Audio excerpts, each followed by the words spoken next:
everyone that has a heart should be here, is that right? And if you don't have any heart problems, you're going to find out tonight how to prevent them. And if you do have heart problems, you're going to find out tonight how you can conquer them, because we live in a body with an inbuilt ability to heal itself. And never should we make a decision on this, on fear. 2 Timothy 1 verse 7, God says, I've not given you the spirit of fear, but of power, love, and a sound mind. Knowledge is power. Love binds us together, and a sound mind considers what you're hearing. Because remember, it's your God-given right to choose what you do. And I find there are a lot of people that are doing things out of fear. One lady was on an aspirin every day, and I said, you know, you can stop that. She said, I cannot. The doctor said I will die. And that's why Psalm 146 verse 3 says, put not your trust in princes, neither in the Son of Man, in whom there is no help. Their breath goes forth, they return unto their earth. In that very day their thoughts perish, describing what happens when we die. In other words, they're just a human being, they're just another person. And then the next verse, verse 5 says, happy is he that hath the God of Jacob as his help, who made heaven, earth, sea, and all that in them is, that includes us, that keeps truth forever.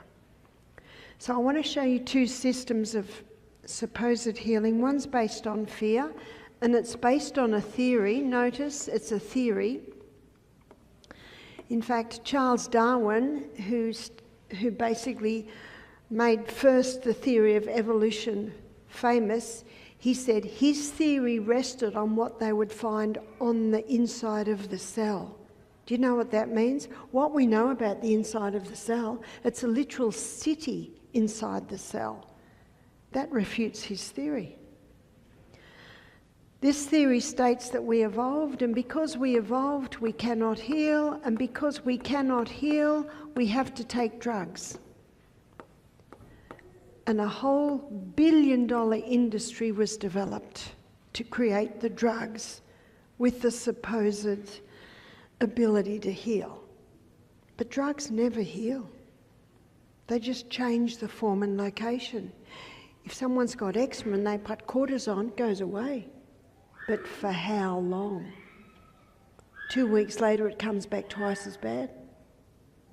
I've met people who've been on cortisone for eczema, psoriasis for 20 years. Is it healing? No, all it's doing is masking the symptoms. This system is based on deception. And that cortisone cream is a deception. You put that on, all the symptoms go. But then it comes back. No, it has not healed you. It's a trick. It's a deception. Now, if someone's whole body is covered in eczema, out of control, I acknowledge cortisone taken when it's extreme should calm it down. But in the next step, they should have the book Sustain Me and read what changes to make so that their body can conquer it. The other system is based on faith.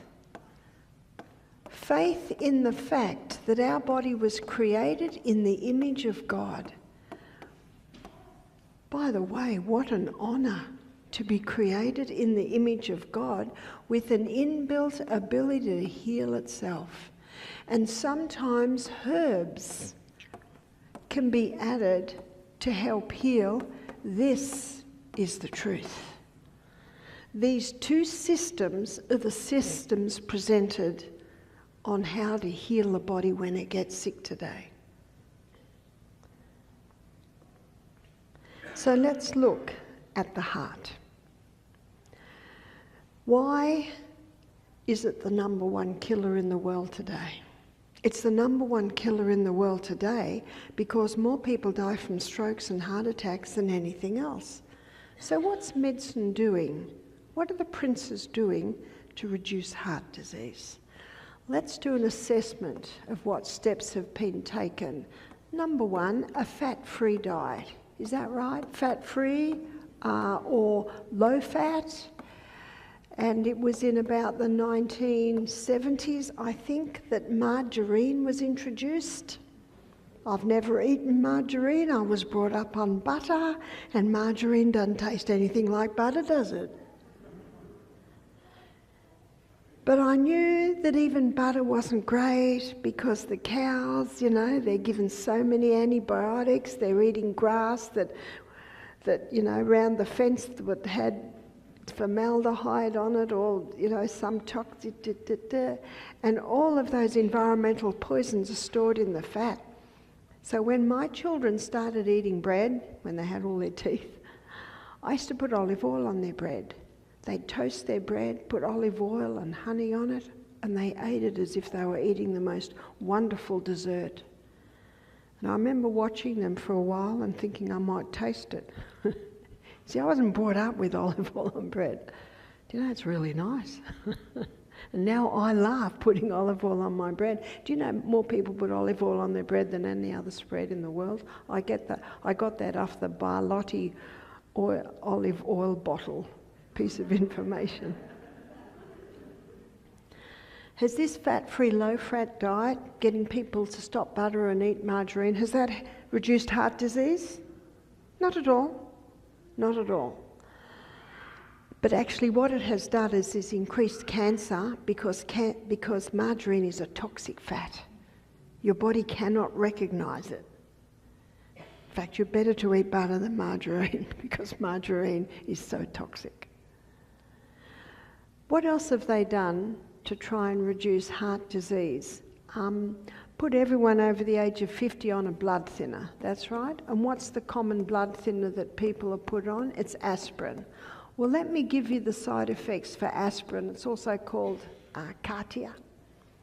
Side effects of aspirin: stomach bleed, it's the number one cause of stomach ulcer. Brain bleed, big contributing factor to Alzheimer's. Eye bleeds, big contributing factors to deterioration of eyesight. Every drug has a side effect. Well, has that reduced heart disease? No, not at all, not at all. So what else has happened? Put everyone that has had a heart attack or a stroke on statin drugs. What are statin drugs? Statin drugs are cholesterol-lowering medication. Well, what we need to look at is what is cholesterol. The liver makes cholesterol, and it makes cholesterol using a couple of nutrients. 80% of the cholesterol that the liver makes is made from glucose, and 20% of the cholesterol that the liver makes is made from fat. Now, this one piece of information alone tells us it's not the butter on the bread, it's the bread under the butter. The wrong guy's been shot. It's not the olive oil on the pasta, it's the pasta under the olive oil. But as I showed you in the last lecture, it's what they've done to the wheat. I've had many guests come to our retreats, and we had a couple from Greece, and they were in their late 20s. They said, we can't eat pasta or bread in Australia, but when we go back to Greece into our little village, we can eat that bread and we can eat that pasta. That's because in that little village they've still got the original wheat. They grow the same wheat year after year. It hasn't been hybridised. So let's look at cholesterol. There are two main types of cholesterol. One's called high density lipoprotein, LDL. That's not quite right. HDL. That should be a D. L. High density lipoprotein. High density lipoprotein is called the good guy, the good cholesterol, because it's the carrier of excess cholesterol back to the liver. Low density lipoprotein, or LDL, is called the bad cholesterol, but the body doesn't make bad things. LDL has a purpose. It's the repairer and the rebuilder. And as a repairer and a rebuilder, you'll always find it wherever there's a need for rebuilding and repairing. But LDL does something else. LDL delivers cholesterol to the brain because the brain loves cholesterol. The brain is the fattiest organ in the body. The membrane around every cell is 50% fat, except for the brain, it's 70% fat. And the brain loves burning fat as fuel because fat gives more than twice the units of energy that glucose does. We had a midwife attend our program. She was in her 80s and she'd worked in Africa for 20 years. She said at one point the African babies were not developing properly. So they investigated why the babies' brains, their milestones weren't happening, and they discovered that the African women were watering down the powdered milk, and these babies weren't getting enough fat. The fattiest food on the planet is breast milk in the first month. In fact, the food that has the highest cholesterol levels is breast milk in the first month. Second month it's getting a little bit less because that developing brain must have fat. Go into the supermarket, this is a little bit of homework for you, and go to where they have baby formulas and have a look on the baby formulas, and every one of them has an addition of a saturated fat. It'll either be palm oil or coconut oil, because that developing brain must have fat. Let's go to the other end of life. Let's go to the latter years of life. And what's happening in Australia, 1,700 cases of Alzheimer's is being diagnosed every week. Alzheimer's. In fact, there's no record of it in the Bible, our oldest history book. And Alzheimer's was almost not known over 100 years ago. Is it around the time this fat-free theory came out? It's not the only cause, and we're looking at Alzheimer's as another meeting. It's not the only cause of Alzheimer's, but I believe it's a contributing factor. Because the side effect of the statin drugs, and two popular ones are Lipitor, Crestor, and all your statin drugs, how do they work? They inhibit the pathway in the liver that makes cholesterol. That's how they work. But that same pathway that the liver uses to make cholesterol, it uses to make coenzyme Q10. And coenzyme Q10 is our heart protective enzyme. So someone can go on cholesterol-lowering medication with the hope to prevent a heart attack, and they can increase their risk because they've now lost coenzyme Q10. Every drug has a side effect. And the side effects of the statin drugs are Alzheimer's, dementia, muscle wasting, memory loss. They've just added another one, and that is breast cancer.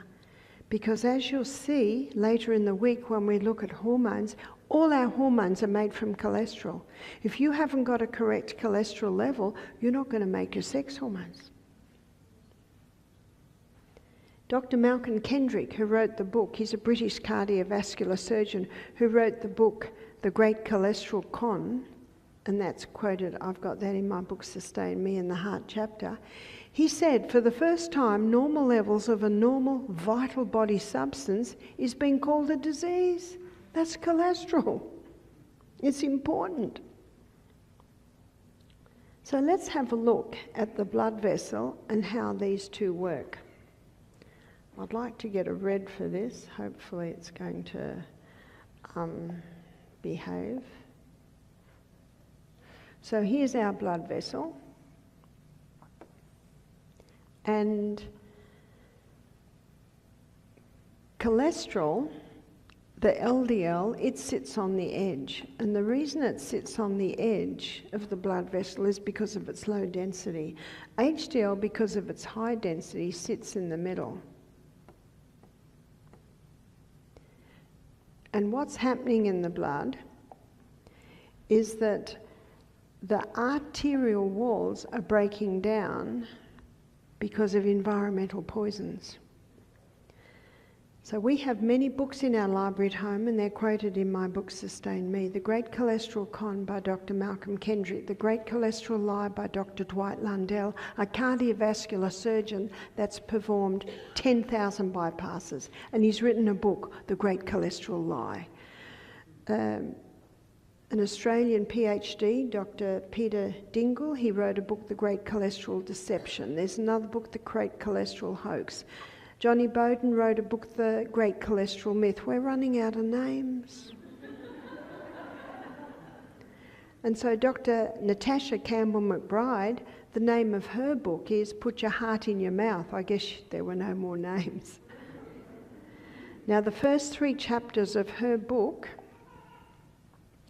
she shows that it's deterioration to the arterial wall that is causing a breakdown.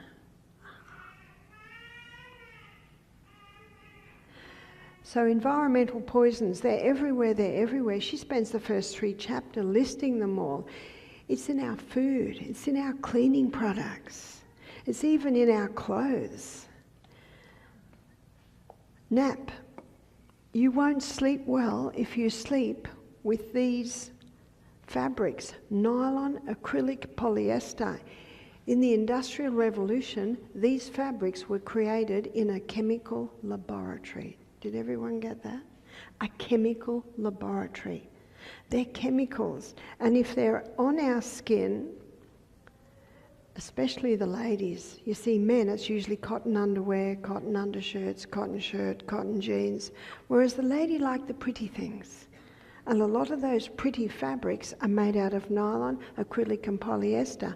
And many ladies have gone to them because you just wash and hang and you don't have to iron, you can pull them out of your suitcase. It's a great deception because little by little these chemicals are coming into the body through our skin. So ladies, you go to an underwear shop and try and find a bra that's made out of natural fibre. It's almost impossible. But I know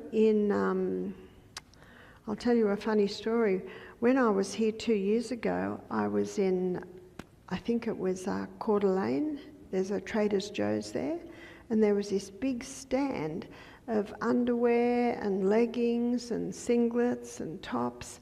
And it was all made out of bamboo. It was called Boody, B-O-O-D-Y. I got so excited. So I spent $200 buying all this stuff, leggings for my daughter, and I went home and I'm taking the brand off and I read the fine print, made in Australia. It's an Australian brand. So here am I filling my suitcase with something back to Australia. And that's how I know that hopefully Trader Joe's in Coeur d'Alene still have that stand. So you can buy them, you just need to search out. And we the consumer have power. If every single woman would only buy bras out of natural fibre, that would change the store. But little by little, I mentioned this, and when we look at hormones, you'll see that it's also disrupting the hormones. But these chemicals are coming in, and what they're doing is they're effectively damaging the little endothelium cells that line the arteries. Little by little, in our food, in our cleaning products, what you're washing your clothes with, because remnants are still in the clothes. It's not the odd day you wear a polyester nightshirt or the odd day you don't. It's what you do every day, every day, every day. My daughter bought me a linen nightie. I look like I'm out of Little House on the Prairie. this big nightie, but oh, it's so nice to sleep in. And we spend a third of our life in bed, so be very careful on what are your sheets made out of, what's your pillow made out of, what are your blankets made out of. And I'm alarmed that I don't think there's been a home that I have been in my 9 months of travel that doesn't have polyester blankets. Have a look at the blankets, polyester blankets. And I'm in New Zealand, and the New Zealand sheep farmers are burning their wool because the New Zealanders are buying polyester blankets. And when I was in Scotland last year, I said, stop buying the polyester, support your local industry, support your sheep farmers, buy wool. And I was signing books and a young woman came up and said, I'm a shepherdess. Thank you so much for what you've just said. We're using our wool as mulch around the trees. It's been a total deception, really, hasn't it? And those chemical fabrics, little by little, they're coming in, they're disrupting body functions, they're getting into the blood, and they're eating away at the arterial wall. Okay, students, what's going to plug up the holes? LDL. And so it comes along and it starts plugging up the holes. What can also damage it is not only the many chemicals that we're exposed to, but it is also exposure to mold. Mold is a toxic poison. It can come into the body and it can damage the tissues. So absolutely the processed food, we don't realise what's on that processed food, artificial flavourings and colourings, and so the damage continues. Cigarettes contain approximately 7,000 chemicals today, it is estimated. Now, do you know what that's called? That's called 85% occlusion of the arterial wall. And a friend of mine, his name's David, he's a doctor of chiropractic. He's very fit, he goes to Europe every year, cycles, 200k cycles. He eats plants, he's a vegetarian, he doesn't drink or smoke. He was getting breathless. And his friend, who's a cardiologist, did an angiogram and he said, you've got 2 arteries with 85% occlusion. You're a walking, talking heart attack, just waiting to happen. So they rushed him into hospital. They sawed his, I used to work in operating theatre, they saw those ribs open. They cut out the offending arteries. They cut a couple of arteries out of the back of the legs, sew that up and put them in here. And does that doctor tell the person to change their lifestyle? Change their food? No, because doctors don't study nutrition. Or they study about 4 hours in 7 years, which is crazy. I'm not against doctors. Some of my best friends are doctors. And I believe most doctors are ethical. I'm against the system that is not teaching the truth. And when the Bible says, put not your trust in princes, and there are a movement of doctors who are not putting their trust in the princes in the pharmaceutical company anymore because they don't actually tell the truth. It's like the article where I read, new cancer cure, 50% cure. Then you read the fine print, 2 people were tested and 1 died. So it's all the way see it. Is the cup half full or is the cup half empty? And so David had he had the 2 bypasses. He's 62.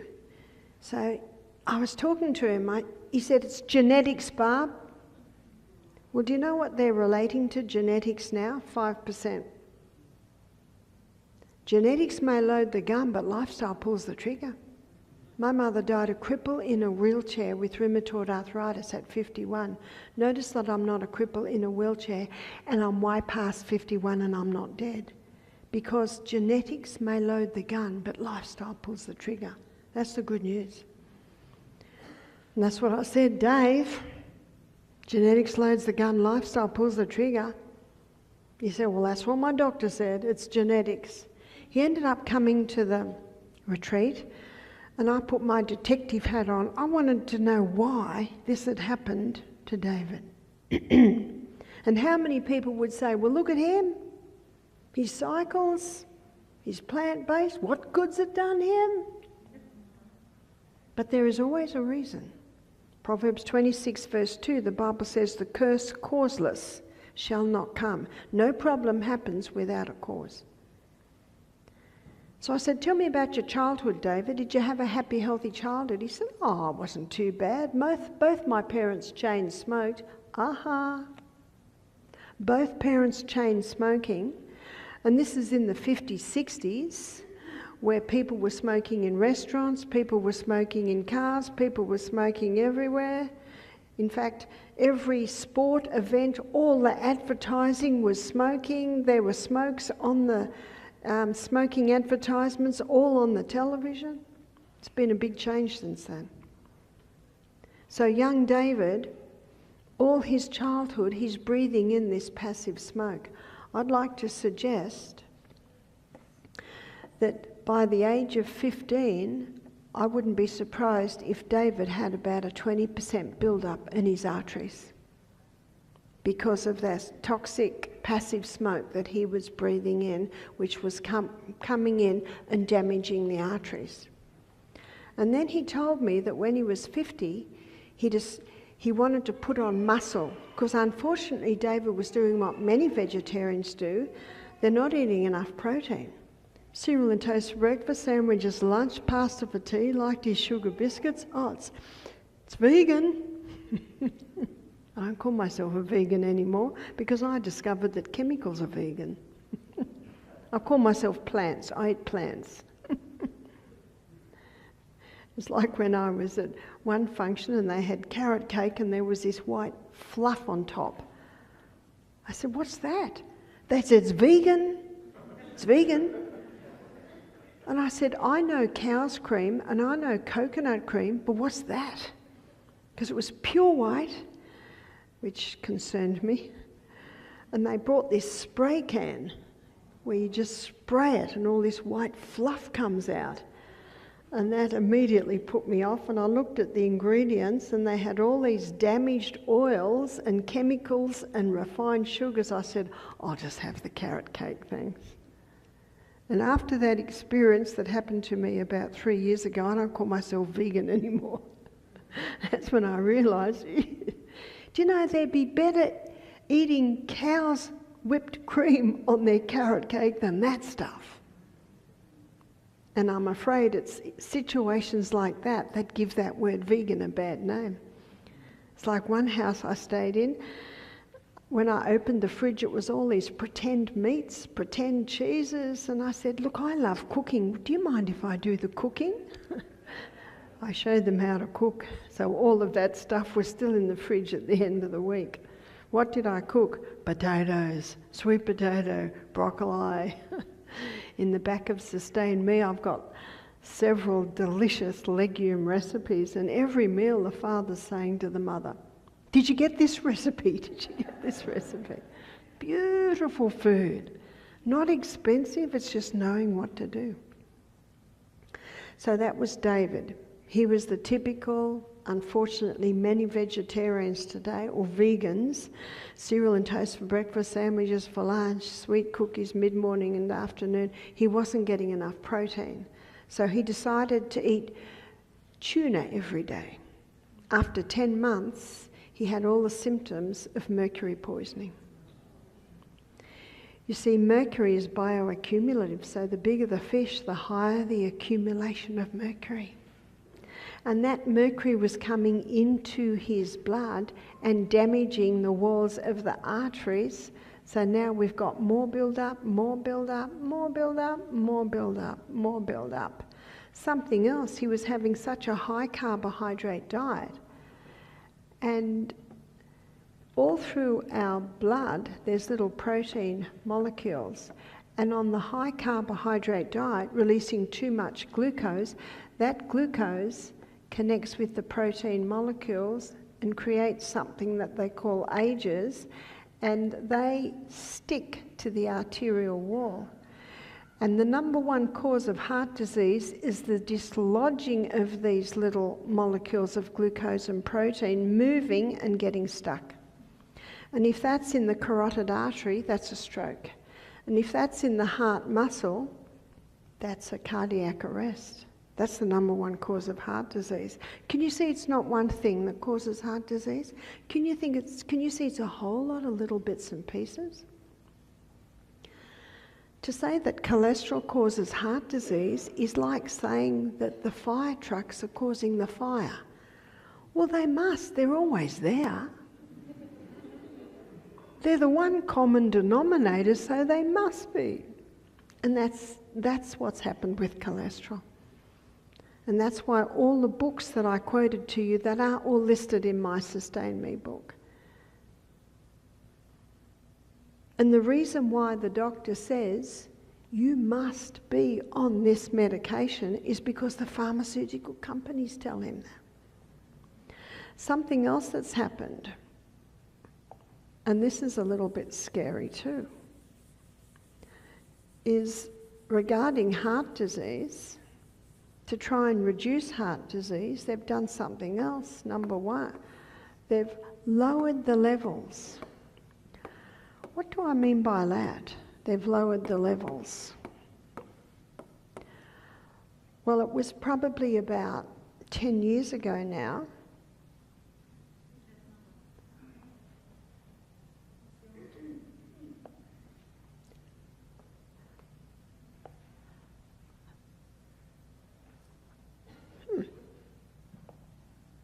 I'm getting better at it. It was about 10 years ago I attended a program in Alabama, and there was a nutritionist during the program. She was 69. She said, I've got the advantage of being schooled in university 40 years ago. She said 40 years ago we were told that it was perfectly fine to have a cholesterol level of 300. Did everyone hear that? A cholesterol level of 300. She said it was perfectly fine.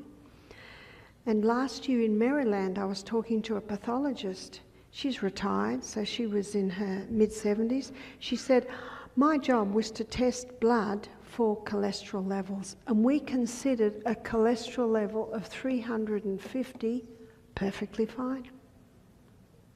And it was only 4 months ago, a friend of mine who lives in Wisconsin, she went and had a blood test for her insurance, her life insurance, and her cholesterol levels were 280. And they gave her her full insurance. That didn't bother them at all. And yet what are you told now? I think currently the doctor will say you cannot go over 190, is that right? It's a lie, it's a myth, it's a hoax. And the Framingham Heart Study, it was set up to prove that cholesterol causes heart disease, but it never has. And it's done in the little town of Framingham. I think 30,000 people. It's been going for 30, 40 years. Some die, more come on. But what it did prove is that people with high cholesterol levels don't get Alzheimer's. Do you need a moment's silence to digest that? People with high cholesterol levels don't get Alzheimer's because the brain is the fattiest organ in the body and it loves fat. But also there's fats and there's fats. There's the dangerous fats, which are your altered fats, which we looked at in our last lecture. And when you go into the supermarket, have a look at them. They're in clear plastic bottles and they're the cheapest ones. Don't touch them. Not only are they interfering with the uptake of glucose at the cellular level, contributing to diabetes, but they are also damaging the arterial wall. Margarine, because it's an altered toxic fat, it also damages the arterial wall. If a person goes under 150, they're not going to be making their sex hormones because all our sex hormones are made from cholesterol. They're not going to be able to make vitamin D because vitamin D, when the sun hits the skin, it converts a form of cholesterol just under the skin to vitamin D. You don't have enough cholesterol, you're not going to get enough vitamin D. Remember what Dr. Malcolm Kendrick said, for the first time, normal levels of a normal vital body substance is being called a disease. That's cholesterol. He said, I'm still waiting for the proof that fat causes heart disease. Did you hear that? There's no proof. And Ansel Keys from Minneapolis. He is the researcher that first put the theory forth that fat causes heart disease. And in the book, The Great Cholesterol Con, Dr. Malcolm Kendrick quotes him. He says, "We're pretty sure the evidence will come." Is that science? It's actually a theory. It's an ungrounded theory. And here we are 70 years later and it still hasn't been proven. But what has exploded is Alzheimer's and dementia on this fat-free diet. Not the only cause, as you will see when we look at it later in the week, but I believe it is a contributing factor. So you might say to me, "Well, Barbara, what are your cholesterol levels?" I don't know. I'll never have a blood test, so I'll never know. Do you have to know? Everything works. And how many people have the test, find out that they're maybe 220, and then fear? Is that right? Fear, because the prince says, "You've got to go on the statin drug straight away or you might die from a heart attack." So let me tell you the story of Dr. Dwight Graveline. He wrote a book called Lipitor, Thief of Memory. He's a doctor and an astronaut. I think he was in about his early 50s. He went and had his yearly blood test and the doctor said, his cholesterol levels were 220. He said, "Oh, it's a bit high." So he put him on Lipitor. 6 weeks later, his wife found him out in the garden. He didn't know who he was. He didn't know who she was. He didn't know where he was. So they stopped the Lipitor, and within 48 hours, his mind was clear again. 10 months later, he went back for his yearly blood test. His cholesterol levels were still 220. Doc said, "I want you to go back on that medication, because we don't want you to have a heart attack." Well, he doesn't want to have a heart attack. No one wants a heart attack. And Graveline said, "I'm not going back on that. I nearly went mad on that." And the doctor said, "Oh, that's very rare." Why did the doctor say that? Because the princes in the pharmaceutical company tell him that. He said, "All right, half dose." So he went on half dose. Why did he go on half dose? Through fear. 6 weeks later, his wife found him out in the garden. He didn't know who she was, didn't know who he was, didn't know where he was. Stopped the drug immediately, and within 48 hours, his mind was clear. It's not rocket science, is it? So he put his story up on social media. It was picked up, and he was asked, "Can we put this out there?" He said, "Be my guest." Within hours, thousands of hits. The same thing happened to me.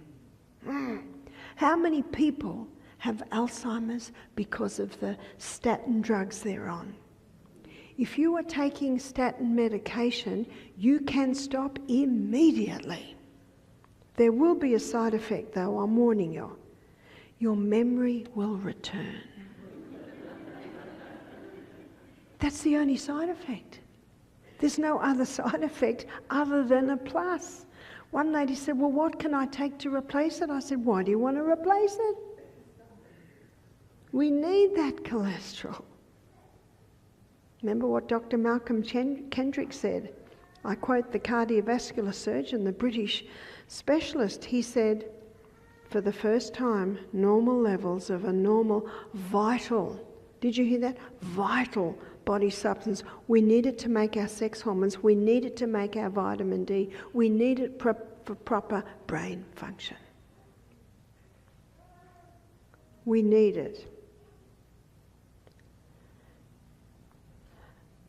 I'd also like to suggest, is there a need to have a blood test? Is there a need? I don't have blood tests because I don't have a need. Someone said, "Well, how do you know if there's something wrong with you?" My body will tell me. My body will tell me if there's a problem. Everything works. Why does everything work? Everything works because I take steps. I go to bed early. I drink all my water. I I eat nourishing food, so I do everything that I know the body needs. So we've looked at everything that's been implemented to reduce heart disease, and it has not. And if someone has a heart attack, they're given a protocol. No matter who you are, no matter what your age is, no matter what your size is, no matter what your health or sickness status, you're given a protocol. Have you noticed? So when my friend David, the chiropractic doctor, came to our retreat, when he heard all this, he stopped all his medication immediately. He stopped the blood thinning medication because he discovered an excellent blood thinner. It's called water. How do I know? Because at Misty Mountain I used to do a live blood analysis, and the blood should be like this. And occasionally, maybe in about 5% of people, the blood was like this. It was all clumped together. And I'd say to the person, have you had any water to drink today? No. I didn't drink water because I was travelling and I didn't want to have to keep stopping.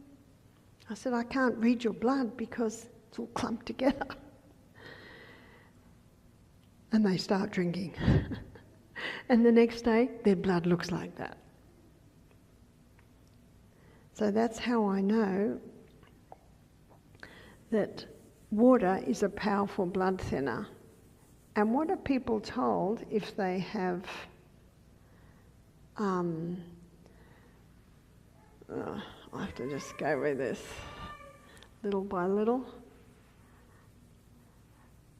And what are people told if they have high blood pressure, if they've had a stroke? They're told not only to stop the fat, but they're told to stop salt. Is that right? Well, let me give you the salt issue. But first of all, blessed blood thinner is water. Oops, come over here. Water, and that should be 8 glasses a day. 8 8-ounce glasses.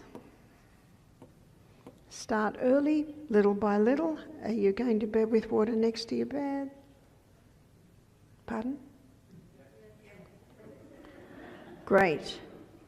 Who's the winner when you do that? We are. Also cayenne pepper. Cayenne pepper is quite a powerful blood thinner. It's far more potent than rat poison, warfarin. That's what it is. And if someone is on warfarin, hopefully you're not, because it's a very dangerous drug. One man said to me his nose started bleeding, and every time he brushed his ham, it started bruising. He had bruises all over him. I said, you can stop it straight away as long as you I would take a capsule of cayenne pepper a day. If your body's handling that, go up to 2 capsules 3 times a day. In fact, you could take a bucket of cayenne pepper a day and your nose will never bleed. You could take a bucket of cayenne pepper a day and you will never bruise. But I don't know anyone who has a bucket a day. Let's just go back to the capsule, or 2 capsules 3 times a day. They're powerful blood thinners.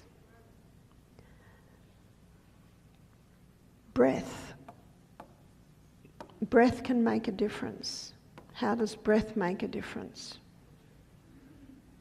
When we breathe through our nose, we balance as blood gases. What are the blood gases? One blood gas is carbon dioxide. You can have too much carbon dioxide and you can have not enough carbon dioxide. And what nose breathing does is it keeps the correct balance of carbon dioxide. The other gas that's balanced by nose breathing is oxygen. We have 250 we have 25 trillion red blood cells. We have 100 trillion cells in our body. 75 trillion are the cells that we've been looking at with its energy cycle. 25 trillion are red blood cells. And remember, the red blood cell carries the oxygen, and it carries it on the hemoglobin. And hemoglobin has 4 docking sites for oxygen. And when the oxygen comes to the hemoglobin, there's a transfer. And there must be 4 molecules of carbon dioxide to be able to pick up 4 molecules of oxygen. When you breathe in through your nose and out through your mouth, you lose too much carbon dioxide. But when you breathe in and out through your nose, it balances those blood gases. So to get more oxygen into the cell, we need to make sure we've got adequate carbon dioxide, because it's a transfer. It's a transfer. So if there's only 2 molecules of carbon dioxide on the hemoglobin, only 2 molecules of oxygen can be picked up. And when you breathe out through your mouth, you lose too much carbon dioxide. So in and out through the nose. Even when you're exercising, you can train yourself into it. I have trained myself. Even running up a hill, I only nose breathe. You think that if you open your mouth, you'll get more oxygen, but you're not going to get it at the cell, and that's where we need it. But when you breathe in and out through your nose, the nose balances the carbon dioxide and oxygen levels. Something else that we breathe in when we breathe through our nose is another gas, and that's nitric oxide. And nitric oxide is only created when we breathe through our nose. It's created in our sinuses. When we breathe through our mouth, no nitric oxide. Now, the reason I'm mentioning this now is that carbon dioxide and nitric oxide are vasodilators. What are vasodilators? Vasodilators are agents that open the blood vessels. Also, cayenne pepper is a vasodilator. And when you open those blood vessels, you get a better delivery of blood all through the body. And that takes pressure off the heart. Do you know what that means? It eases blood pressure. Just breathing through the nose, in and out. You'll get better at it. And when you breathe in and out through the nose, long, slow, deep, it stimulates your parasympathetic nervous system. And your parasympathetic nervous system is your peaceful or your calming nervous system. Just from nose breathing, deep abdominal. We should be able to put our fist in our skirt, in our pants, in our belt, because when the clothes are too tight round the waist, it inhibits abdominal breathing. Also, when your core is strong, all the muscles are connected to your spine, and that causes us to stand upright. And when we stand upright, you can use your abdominal muscles breathing. If you're hunched like this, you can't use your abdominal muscles in the breathing. So once again, we get back to core. So the other thing that I wanted to show you is exercise. So we don't need this word here, do we? Because we're not going to do that.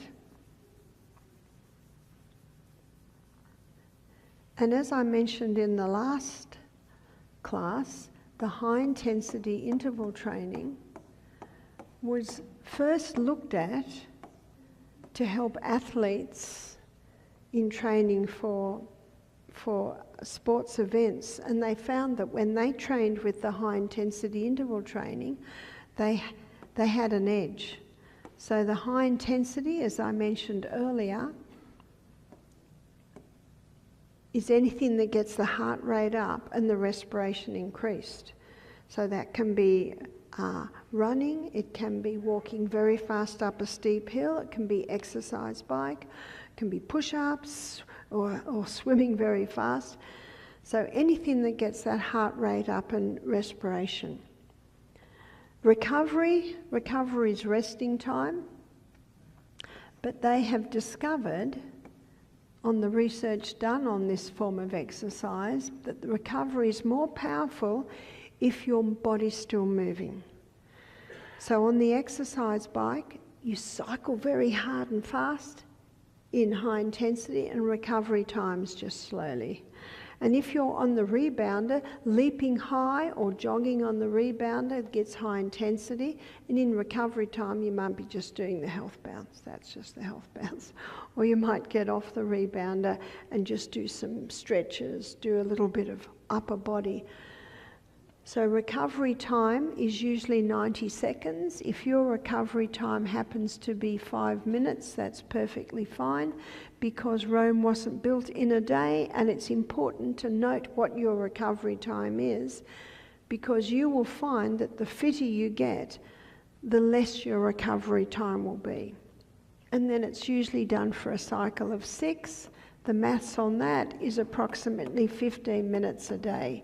Dr. Doug McGuff, in his book Body by Science, he explored this because he wanted a form of exercise that would strengthen the heart of his patients that had had strokes or heart disease. And he found that this was the most powerful form of exercise. Also, Al Sears, in his book PACE, PACE means progressive acceleration cardiopulmonary exertion, that's what PACE means. And he's also called the exercise doctor. Also, Dr. Michael Mosley, who unfortunately has passed now, but he's written some excellent books. One's called The Fast Diet, showing the intermittent fasting and how important that is. We've already looked at that, and we looked at that for diabetes. But he also has a book called The Fast Exercise, and he also looked at this high-intensity interval training. So the experts agree today that this is the best form of exercise to strengthen the heart, and no one has had a heart attack doing the high-intensity interval training. But there are reports of people having heart attacks doing 5K jogs. And the reason is that our cells and our body need that recovery time to mop up lactic acid, to actually get the heart rate down a little bit, respiration, and then go it again. And you have a look at children. No child jogs. They either run for their life or stop. Have you noticed? Again, it's the high-intensity interval training. It became popular just before the war, and then with the war, a lot of things were lost. And then it first started to appear, I think it was about the 80s, 1980s. A Japanese physiologist named Tabata put his figure-skating champion girls through the high-intensity interval training, and he just found that it gave them an edge. So stopping and looking at the view isn't an excuse because you can't keep going up the hill. It's an important part of strengthening the cells, strengthening the heart to be able to form better. And that's what Doug McGuff found. He found that his heart patients were recovering and performing so much better on the high-intensity interval training. You just got to find out what works for you. Just find out which exercise suits you. The best time to do it is in the morning because you reap the benefits all day long. So as you can see, we haven't actually defined it, but the Sustain Me principles, once again, as the author Ellen White in her book Ministry of Healing, she says they're the true remedies, and I found that to be true, and you can apply it to every health problem in the body. When you start drinking more water, when you start going to bed earlier, when you start eating a plant-based diet, when you start having a bit of sunshine every day, when you implement this exercise program every day. And remember what 1 Thessalonians 5:21 said? Prove all things. Prove it and see what it does. And what you will find is what I found. I never used to exercise, but I went away because I thought I'm busy all day. And it was in New Zealand, and the girl I stayed with, she said, I do a 5K walk every day, want to join me? After 3 kilometres, I could hardly keep up with her. And I was very embarrassed because I'm the health teacher. This is 18 years ago, and the next day I could hardly walk. And I said to my body, I'm hearing you. I'm hearing you. And so that's when I got home, I started to implement an exercise program and do a half-hour walk every day up and down hills. And then when I discovered the high intensity, I was even more excited. I was able to bring my exercise down to 15 minutes. And what I found was that I could just about keep up with anyone. So when I was climbing up the Rocky Mountains National Park with a 19-year-old boy and his 21-year-old mate, I kept up with him. And I said, thank you, Father in heaven, for this amazing body, and thank you for these simple principles that when you apply them to the human body, you will get the results. So I trust that you've learnt tonight how you can keep your heart with all diligence. And remember Psalm 104 verse 14, and remember the cayenne pepper and its ability not only to thin the blood, but open the blood vessels and strengthen the arterial wall, and the herb, the hawthorn berry. We've seen many people get off their blood pressure medication by going on the hawthorn berry. And the hawthorn berry strengthens the heart. And you can take it in a tablet form, you can take it as a tea, and I define it in a bit more detail in my book, Sustain Me. So once again, we've been discussing this incredible body and its inbuilt ability to heal itself. And I know now everyone's excited to go home and get to bed early so they can get up early and try the high intensity interval training after they've drunk their water. And I look forward to seeing you tomorrow night. Thank you.